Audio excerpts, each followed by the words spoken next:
Welcome to the Wednesday evening Quantum Transcendence Gathering, where our primary purpose is to create a community of like-minded, like-hearted individuals that inspire, encourage, and support one another along our individual and collective journey towards personal transformation.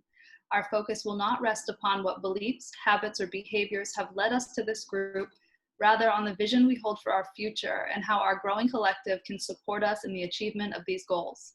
This is not a religious group, nor does it follow a specific spiritual tradition. Our wish is that this remain a conflict-free atmosphere, honoring and respecting all forms of spiritual and personal growth, so long as they cause no harm. We do not yet follow any specific literature at this time and are open to the various methods of transformation that have worked for our members. This group does not exist to make any person or group choice right or wrong, but solely to support and inspire personal growth for both the individual and the collective. So we always start our meetings with a heart coherence meditation, and I'm gonna pass it off to, Tracy's doing it tonight? Yeah. Right, yes, I'm gonna pass it off to Tracy, and she's gonna explain a little bit about what heart coherence is and why we do it, and lead us in a meditation.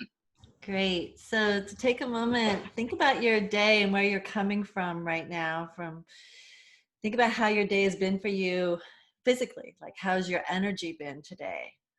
And then think about maybe what your mood has been like on and off during the day.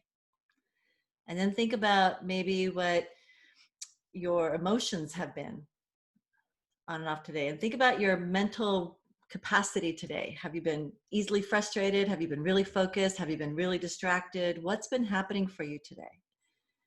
The reason we start up with a heart lock-in is because it's a tool that helps us sync up and align our heart and our brain and create this inner ease, inner calm inside our bodies.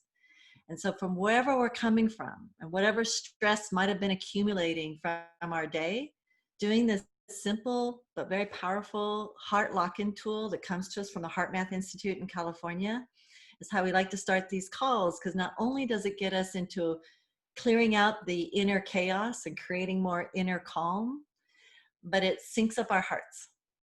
And there's a powerful heart field we all create when we start to focus on the heart, and we can send and radiate out compassion, care, appreciation, gratitude, love to wherever we want to send it. And it's a really beautiful opportunity for us to send it to each other right now on this call. So join me. I invite you to join me in doing the heart lock-in and make yourself comfortable. You can close your eyes if you want to go deeper, or keep your eyes open, whatever is comfortable for you. The most important part is where you put your focus. And so I'm going to invite you right now to start focusing your attention on the area of your chest where your heart is. And I just like to put my hand there. You don't have to. And as you do that, start to breathe a little slower and a little deeper than you normally do.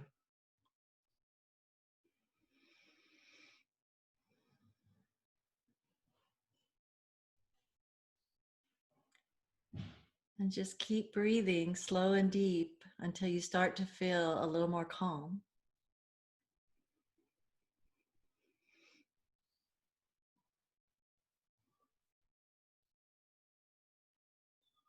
Sometimes it helps to count up to 5 on the inhale,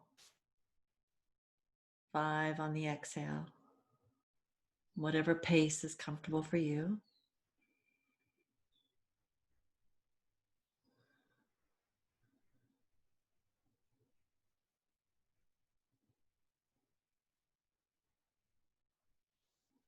As we do this, we're calming down our nervous system.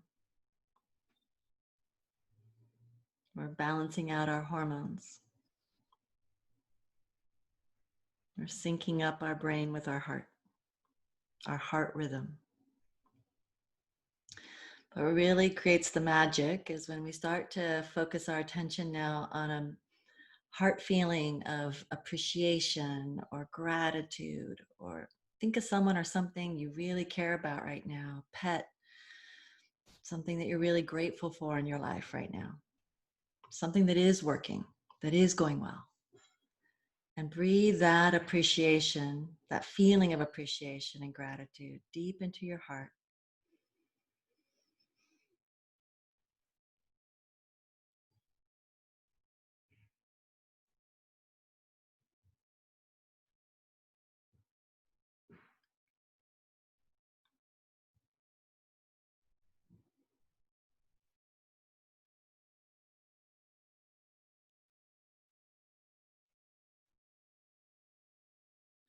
And sometimes I like to mix in a little compassion because I'm not perfect throughout the day and there has been stress in every day. So I just breathe in a little compassion for my reactions to things that cause stress and compassion for others that are feeling stress. So go ahead and take a moment now and breathe that compassion into your heart.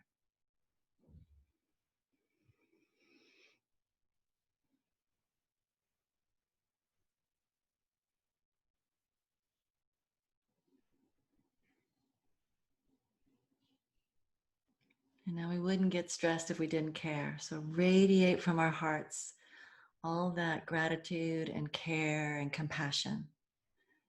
And just send it to each other. Send it to each other on this call and out into the world to wherever you want to send it. It's energy. It's directed literally by your thoughts and your intention. So let's just spend the last 2 minutes just breathing in that heart feeling and radiating it out.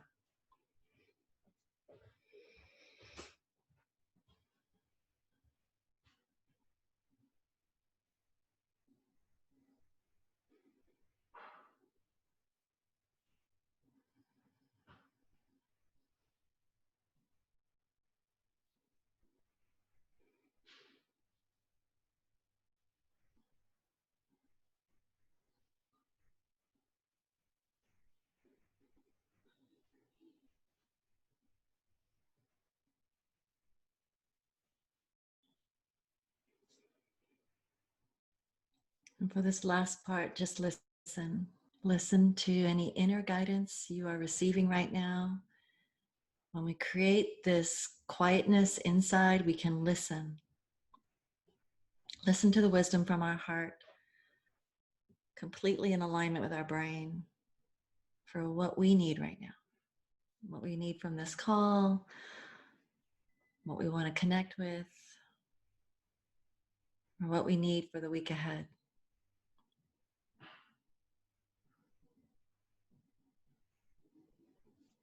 And when you're ready, you can open your eyes, and I'll hand it over to Kyle to introduce our speaker tonight.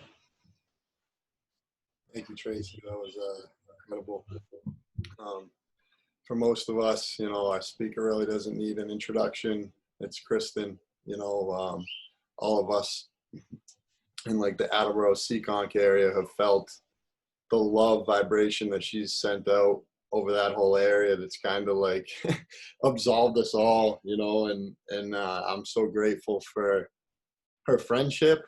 But I think all of you, have experienced Kristin in one way or another as like a friend, a healer, a leader, a warrior. She's kind of like just taken our whole, area and really like allowed us some light and some transcendence and some heart. And she's helped so many people heal. And she's obviously like the co-founder of this meeting, pretty much responsible for this meeting starting up. So I owe her a lot of gratitude.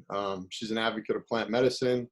Her family owns a quantum wellness center, which she personally manifested, and they've opened up to all of us. And that's where this meeting originated.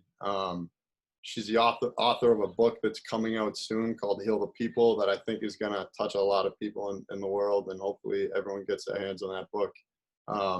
She started the Women's Wildfire Collective, which is kind of like this meeting but for women, where they all just get together and pretty much share the light. So she's living her life on purpose. She's living her life in purpose. She's in complete alignment with her soul and heart, and as a result of that, she's become the light. And I think we all are grateful for you, Kristin. So take the microphone over.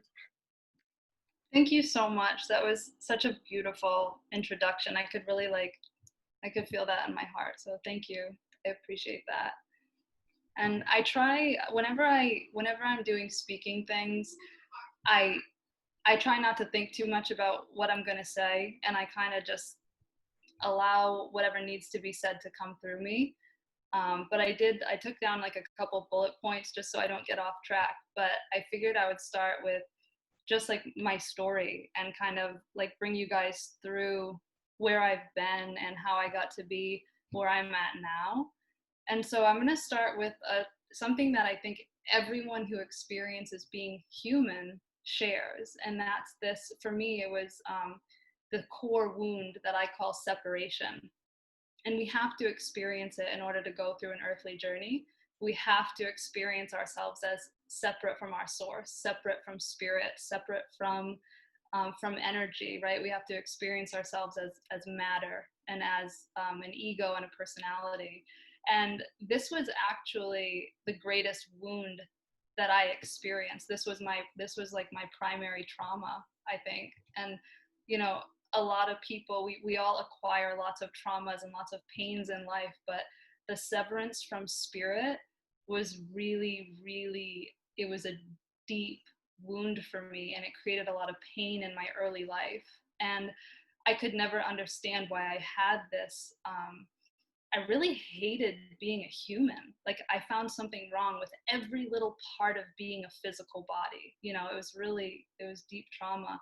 And that was what I think that was the beginning of my wanting to escape. And like, so I did that in so many different ways from the time I can remember being, 2 years old and wanting to escape the density of being in a body. And so, fast forward to my teenage years, when I got introduced to drugs and alcohol and partying, that pain, I realized that I could silence that suffering, that these substances could alleviate a little bit of that suffering that I felt. And that led me into what I now consider to be my initiation, but it was like a deep, serious, long-standing opiate addiction. And as soon as I realized that I needed a substance to get through the day, to get through it like an hour, a couple hour time block, that's when I was like, shit, I have to find a way out of this. Like, I have to find a way to heal myself from this. And so I consider that the great pain teacher. Pain comes to us as a teacher to help transcend us. And it woke me up. And so that was my initiation and the beginning of my journey back to source, back to spirit. That was my healing, really, at the beginning of my healing. And so that seeking, that sort of like that birth of this desire for more led me into the self-help section at Borders. And I started reading all these books. And it was actually a book titled The Secret. I read the book The Secret. And it resonated so deeply with me that I don't actually think I was learning anything from that book. Rather, I was remembering truths. And so it was just like, it was reconnecting me to the wisdom that my soul already had. And so I read the book The Secret, and it was my first introduction to this idea that maybe my thoughts were creating my reality, or that like my inner world had something to do with my outer world. And I started paying attention to what I was thinking about and what I was feeling about. And slowly, like, my life started to change. These crazy things started happening to the point where I couldn't doubt this secret. It was like, this was real. And somehow it was, the effects of this practice were so tangible in my life that I couldn't not pay attention to it and really start to practice it. Like, every day, like, I would practice these thoughts and feelings, and I got so jazzed up about it that I was trying to tell everybody I came in contact with, like, you got to read this book, and you got to understand, like, we're so powerful, like, we create our reality. And like, at the time, this was like 12 years ago, and not a lot of people in my immediate circle were like on that frequency, and I kind of probably sounded like a crazy person to a lot of them. Plus, I was still a drug addict, so there was that. And it actually led me, though, to this mystery school. And this is this was like, coincidence, which they say coincidence is God's way of remaining anonymous, right? Somehow I find this mystery school, and I'm in my early 20s, and I find this tribe, this school of people who are studying ancient mysteries, and they're studying energy medicine, and they're reading all the books that I had spent, the past couple years in my basement, like, devouring. And it was like, it felt like coming home. Like, I felt like like Harry Potter, you know, he gets his owl letter and he finds out, oh my God, like you're a wizard and like this is your school. And that's really what it was like in my life. And that's when I found my spiritual tribe. And I spent, you know, a considerable amount of time with these people. And what happened, this shift that happened inside of me was I started to love who I was, like on the inside, because I started to remember who I was. These people that I was with were reminding me that I was this spiritual being and I was this magical, you know, person, and I had this fairy energy, and this was all real. Like this wasn't just fantasy in my head, that this was real for me. And I started to really like how I felt when I was with these people. But what would happen is I would leave school on the weekend, and then I would go home to my life as an addict. And it started to create like this incongruency between my inner world and my outer world. I knew that if I was really going to level up and be the person that I incarnated into this body to be, that I was going to have to kick that addiction. And I had tried every way that conventional treatment told me I should try, right? Methadone almost killed me. I almost died. And you know, Suboxone, all these things that, like, I went to detox and I did the meetings and I did everything that I was supposed to do. And it just didn't work for me. I'm not saying that it doesn't work. I know so many people that it's worked for, and it's a blessing. It just wasn't, that wasn't my medicine. And so, as I always did by this point in my life, is I gave it up to spirit, and I said, guide me. You know, there was one night you know, it was actually my birthday, and my brother gave me this like incredible gift of all these beautiful crystals, and like I loved them so much, but there was this pit in my stomach that knew that he thought I was worth that, and I wasn't living a life that reflected worthiness. And it was in that moment that I decided that I was going to change my life. And I got down on my knees and I said, help me out. Like, I can't get myself out of this hole. And so, like, within a couple weeks, I was watching Netflix and I found this documentary that was called Facing the Habit. And it was about this plant medicine called ibogaine. And there was this stirring in my soul, this inner recognition of like, girl, that's your medicine. And I knew that I just knew there was something inside me that there was just knowingness. And so I went about finding that treatment, and it changed my life. It was such an incredible journey. And I had experiences with that medicine that it showed me past lives. It showed me the original root causes of my traumas and my addictions. But it also showed me a book. It showed me the cover and the title of a book. And I knew in my soul that was my life's mission. So it wasn't just heal the people. It's not just a Facebook page or a title or a blog. It's like, that's what's in my heart. That's what I'm here to do. That's my life mission. And so after that experience, that vision, it kind of, it stuck with me permanently, and then it's like, I keep getting redirected to it. No matter how far off course I get, there's always that redirection to what does it mean to heal the people. So shortly after I healed from the addiction, I didn't heal from the effects of the addiction, right? So I had kidney disorder, I had liver toxicity, I had GI, gut issues, I had chronic illness in my body. My body was really, really, really toxic from 7 years of pollution, and not eating right. And so again, it was like another painful experience that I was like, shit, how am I going to heal this, And so I go back down the rabbit hole and I start to research nutrition and detoxification and cleansing and all this stuff. And so I decide when my suffering was so great and my skin is completely broken out and I'm just like, I'm so sick and tired of being sick and tired. I surrendered and I did this raw vegan diet for 90 days. All I ate was greens and green juice and living foods.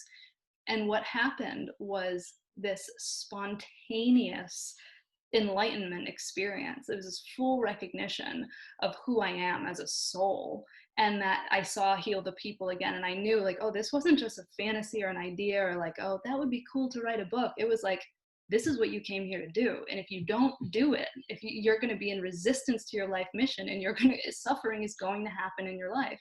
And so there was it was like 9 days of pure consciousness, this vibration and this frequency that was beyond anything I've ever known to be real in my life. And it was so pure. It was beyond duality. There was no good and no bad, no light and no dark. There was no polarity. It was just love. It was just pure unconditional love. And it was so profound. And there was nothing else I wanted more than to find a way to share this frequency with people. That was my truth, was like, how do I bundle this up and put it in a package and give it back to everyone I love? There was this knowingness that I was somehow here to share this with humanity. And so that's like, that leads us to right here, right now. You know, that whole story brings us to this moment with this group of people, and, you know, quantum health and wellness and the quantum transcendence tribe and the book Heal the People. This is my way of, and also like, you know, organic nutrition. Like I do a lot of work with people and cleansing their bodies and healing their bodies. And, you know, this is what it's about for me, is sharing this love, this frequency of coming from this place of like total self-loathing, total self-hatred and self-loathing, and knowing that like you can alchemize any situation, any pain in your life, any suffering, any resistance, anything that you're dealing with. You can utilize that for growth. And there's forces around us that are so powerful that want to see us thrive and want to help us grow. And we just have to say yes to the journey.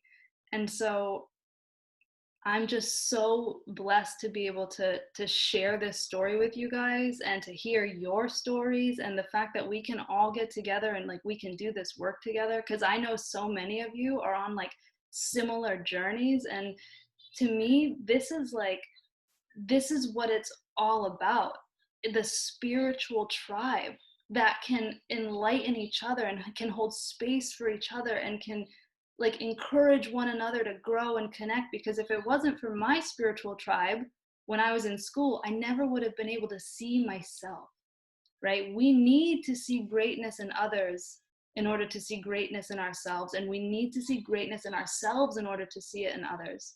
And so that's what's in my heart. You guys are in my heart. This meeting is in my heart. And, you know, thank you guys so much for allowing me to just share myself with you all. And